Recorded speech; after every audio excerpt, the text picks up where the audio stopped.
अपितु प्रवचन और उपदेश में भी कहा जाता है कि पारिवारिक प्रेम रखो, आपसी ममत्व रखो, एक दूसरे के प्रति स्नेह रखो, एक दूसरे को संभालो। और ज्ञानी का कहने का आशा ये होता है कि मिलजुल करके सहजता और शांति से रहो। अगर तुम 4, 6, 10 लोग यहाँ मिलजुल के नहीं रह पाए, समाज के 150 लोग भी मिलजुल के नहीं रह पाए, तो सिद्धों का तो एक माही एक राजें, एक माही अनेक जू। उन सिद्धों की गणना नहीं है, ऐसे एक के भीतर एक रहते। बाधा क्यों नहीं पहुंचाते हैं? क्यों? क्योंकि वे शुद्ध आत्मा है, प्योर सोल, निर्मल आत्मा। पुद्गल जैसा हमारे जैसा शरीर नहीं है, ट्रांसपेरेंट आत्मा के प्रदेश हैं, तो वे एक दूसरे में मिक्स भी हो जाते हैं, तो मिक्स होकर के मिक्स भी नहीं होते हैं और एक दूसरे को बाधा भी नहीं पहुंचाते। अव्याबाधत्व गुण क्या काम करता है? हाँ, अरे यहीं सीख लो। सिद्धों का अव्याबाधत्व गुण पाना है तो तुम्हारे भीतर से ही तो पैदा होना है, तो अभी से क्यों ना अभ्यास करना चालू कर दो।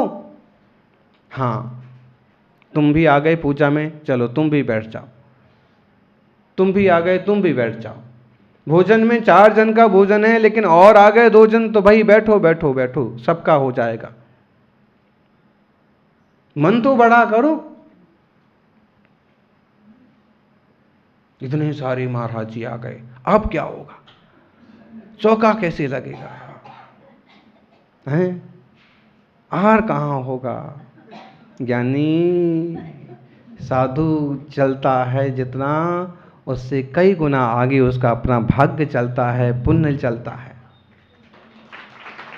और जहाँ सच्चे त्यागी वृत्ति पहुँचते हैं, वहाँ दान देने वाले पैदा हो जाते हैं। और कोई ना हो तो 1-2 दादियाँ तो जरूर मिल ही जाती हैं, और वो पूरा का पूरा निभाने की हिम्मत दिखा देती हैं और कर भी लेती हैं।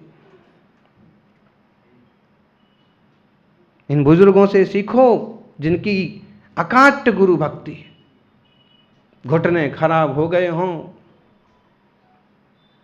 शरीर में उतनी ताकत ना हो, फिर भी पूछना कभी कि माँ महाराज जी आ रहे हैं, मुंह से ना नहीं निकलेगा, सौभाग्य है, आने दो, हमारे यहाँ चौका लगेगा। बड़े बड़े नामधारी लोग मिल जाएंगे, लेकिन ऐसे दिल वाले लोग ढूंढने से मिलते हैं, गिने चुने होते हैं। और ऐसे ही भोले और समर्पित जीवों के लिए सहज रूप से स्वर्ग के द्वार खुलते हैं, समाधि के संलेखना के रास्ते खुल जाते हैं, थोड़े भाव में वो शुद्ध हो जाते हैं। आत्मार्थियों, विवेक और प्रज्ञा संपन्न अपना जीवन हो। सब कुछ पाकर के भी प्रभु नहीं बौराए हैं, अहंकार में नहीं आए हैं, तो हम क्यों आए? प्रभु ने जाना है कि जो सब कुछ पाया है ना, ये पाया है तो ये जाने वाला भी है। और हमें कुछ ऐसे लगता है कि जो जो पाया है सब मेरा है, ये कहाँ जाएगा, कैसे जाएगा, मैं जाने ही नहीं दूंगा। लेकिन तुम जितना जितना पकड़ने की कोशिश करोगे, वो उतना उतना फिसलता चला जाता है। आत्मार्थियों, देह को खूब सजाने की कोशिश करो, नैपकिन से ब्रश से घिस घिस करके इसको गोरा करो। बोलो जी, ज्ञानी कहाँ गए? चश्मे वाले ज्ञानी। हाँ, कितना भी करो तो भी फिसलता जाता है, मैला होता जाता है। बहु देह मैली सुगुण थैली, सांच गुण।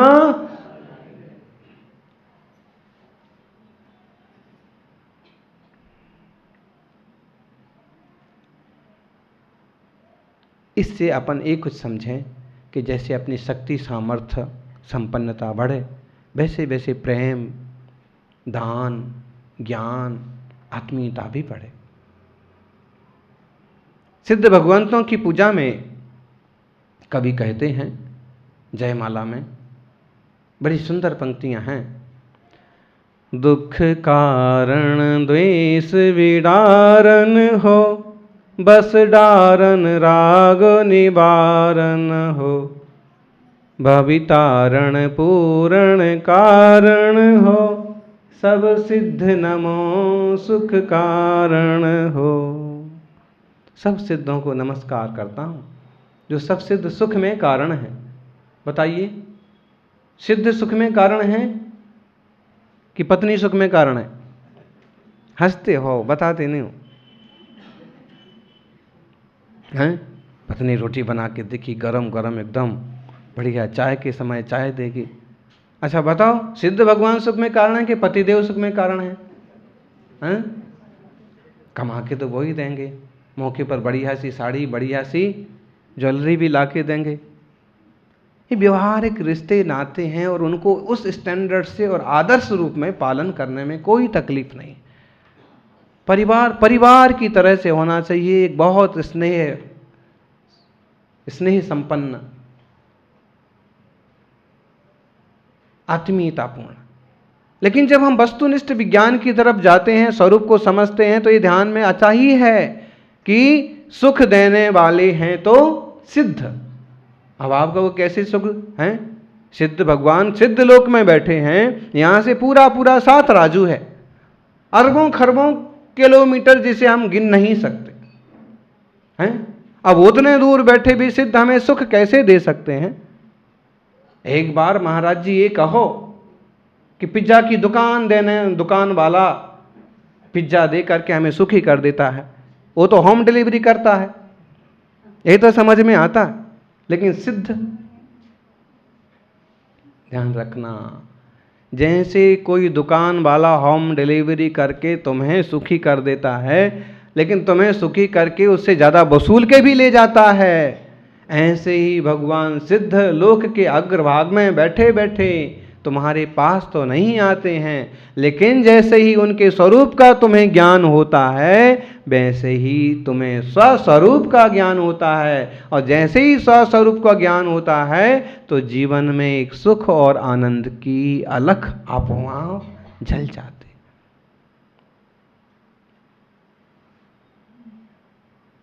द्वेष कारण, दुख का कारण है द्वेष, बिल्कुल द्वेष हो रहा है हमें। इतने संपन्न क्यों हो गए हैं? इतने ज़्यादा बड़े क्यों हो गए हैं? इनके पास इतना पैसा क्यों आ गया है? इनका इतना सम्मान क्यों हो रहा है? घर में मैं तो पहले ही आई हूँ, छोटी बहू की इतनी पूछ क्यों हो रही है? बड़ा भाई तो मैं हूँ, छोटे के लिए ही क्यों हर काम में आगे किया जाता है? इस तरह से सोच सोच करके, देख देख करके, और किसी तरह के द्वेष निर्माण होते हैं, ईर्ष्या का निर्माण होता है, और फिर व्यक्ति दुखी होने लगता है। वो सब मेरे से पृथक है, उसके साथ ऐसा क्यों हो रहा है, वह ये क्यों पा रहा है, उसका पुण्य, उसका भाग्य, उसका लक, लेकिन मेरे साथ ऐसा क्यों हो रहा है? क्योंकि तुम ऐसा सोच रहे हो। As you think, so you become. जैसा आप सोचते हैं आप वैसे वैसे बनते। मैं दुखी हूं, मेरे को कोई सुखी नहीं करता है, सबसे अच्छे से बात करते हैं लोग, मेरे से कोई बात नहीं करता है। नेगेटिव थिंकिंग हम अपने को देते हैं और हम वैसे ही बनते हैं। कुछ नहीं होने के बाद भी ज्ञानी मुनि अपने आप को सिर्फ पॉजिटिव थिंकिंग देते हैं। जो हूं सो हूं, अपने आप में परिपूर्ण हूं, कहीं से कोई कमी नहीं है। परमानंद स्वरूपो हम, मैं ज्ञानानंद स्वभावी हूं।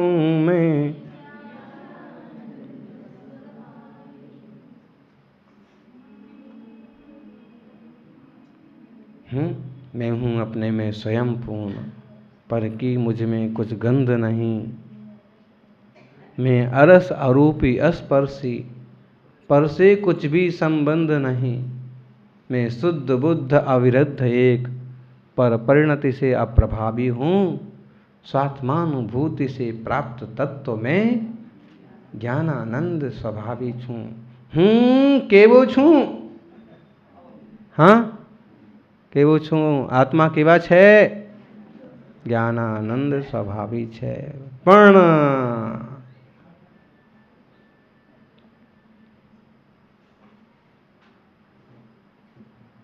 समझाए छे?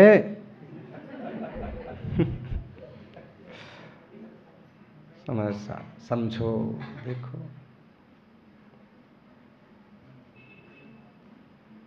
वस्तु स्थिति तो यही है, लेकिन दुख कारण द्वेष विडारन हो। दुख का कारणभूत जो द्वेष है उसका आपने विडारन किया है, खात्मा किया है।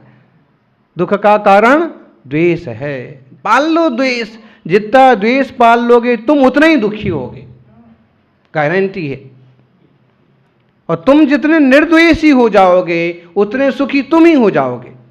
मैं द्वेष पाल लूं, ये बुरे हैं, ये बुरे हैं, ये भी बुरे हैं, ये बुरे हैं, अध्यक्ष ऐसे हैं, मंत्री वैसे हैं, समाज का सेठ ऐसा है, अमुक परिवार वैसा है। साहब इस गांव में एक भी मेरा दोस्त नहीं है, सारे के सारे दुश्मन हैं। अब वो सब दुखी हो ना हो, लेकिन मेरा दुखी होना तो पक्का। जैसे ही सेठ जी गाड़ी से उतरे वैसे ही हमारे को दुख। जैसे ही उनका माई का हाथ में आया कि उन्हें माला पहनाई गई तो दुखी हम। बड़ा निर्मल है मोक्ष मार्ग, समझना वस्तुनिष्ठ विज्ञान को, वस्तु व्यवस्था को। अब जब ऐसा ऐसा बोध होता है ना, तो फिर ज्ञानी के मन से द्वेष भी खत्म होता है और अनंतानुबंधी राग भी खत्म होता है। हाँ बच्चू मारू छे दीकरो, हाँ दीकरू मारू छे। कोण छे दीकरू? तमारो छे? अगर तुम्हारा है दीकरा तो अमेरिका क्यों गया भाग के? तुम्हारे पास क्यों नहीं रहा? अमेरिका तो बिजनेस के लिए गया है। संयोगी संबंध है ज्ञानी, ये समझ में आ गया ना कि बच्चा तो है मेरा, लेकिन उसकी अपनी योग्यता है, उसका अपना अपना काम है और अपने अपने हिसाब से सबका चल रहा है। बस एक दूसरे के प्रति थोड़ा स्नेह बना है, थोड़ा राग का बंध पड़ा है और संसार चलाने के लिए उतना पर्याप्त है। वरना ना तो राग मेरा और ना छुल्लक जी फुल्लक जी। बताओ राग अच्छा कि द्वेष? हाँ, राग द्वेष दोनों बुरे। क्या है आत्मोदय शतक में?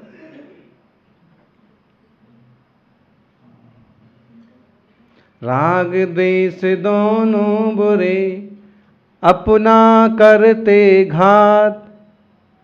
अपना ही तो घात होता है। शांत भाव खत्म हो जाता है और पल में लाइट, लाल बत्ती पीली बत्ती, लाल बत्ती हरी बत्ती, लाल बत्ती हरी बत्ती होती रहती।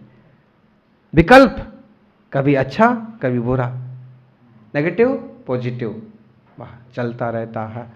राग द्वेष स्थिरता नहीं बनती। सब उसी के लिए प्रयास चल रहा है। सिद्ध चक्र की आराधना भी कर रहे हैं तो सिद्धों के स्वरूप को जाने। इसलिए दुख कारण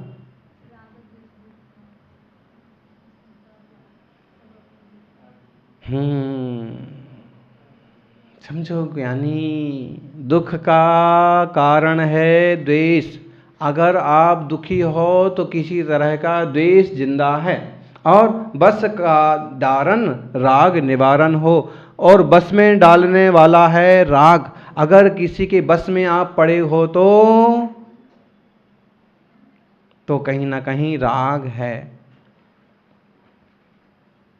कभी कभी ऐसे संबंध बन जाते ना कि उसके बिना भी नहीं जी सकते हैं और उसके साथ भी नहीं जी सकते। ऐसी किलकिंचित पर्याय हो जाती है ना, है तो सर दर्द और ना है तो पेट दर्द।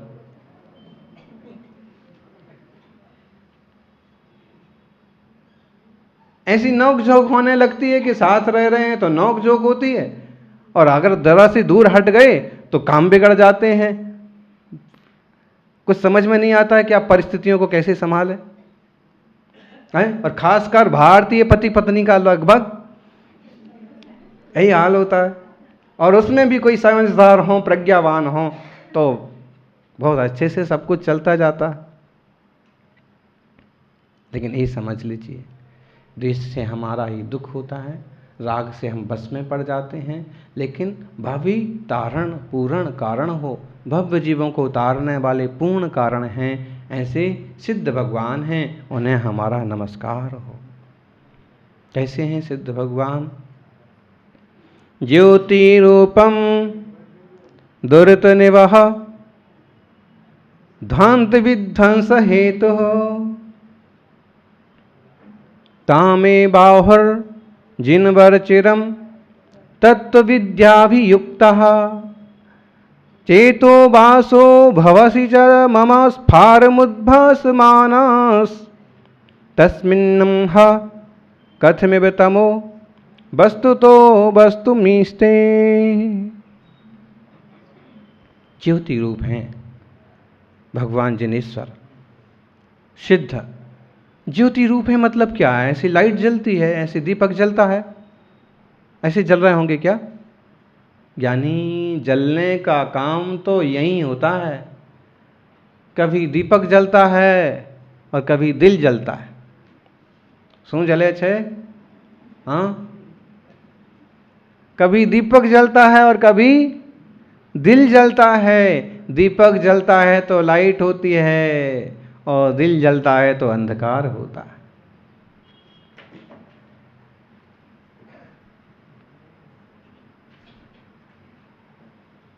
कैसे? दीपक चलता है, एक इंद्र जी प्रकाश करता है तो रोशनी हो जाती है। लेकिन किसी कारणवश जब हम अंदर अंदर से जलने लग जाएं, ईर्ष्या हो जाए कारणवश, तो अच्छे खासे रिश्तों में खटास आ जाती है, अंधकार हो जाता। ज्योति रूपम, भगवान ऐसे नहीं हैं जैसे दीपक जले। भगवान तो ज्ञान ज्योति स्वरूप हैं। ज्ञान मूर्तिम नमामि तम। कैसे हैं? ज्ञान मूर्ति हैं, ज्ञान से रचे गए हैं, अनंत गुणों से रचे गए हैं। हमें लगता होगा कि हम इस माटी से रचे गए हैं। कभी कभी मुनियों के काले काले शरीर देख करके, मैले मैले शरीर को देख करके किसी किसी को, हाँ, किसी को घृणा हो सकती। ऐसे लगता होगा कैसे रहते हैं, कैसे किस लंच कर दिया, कैसे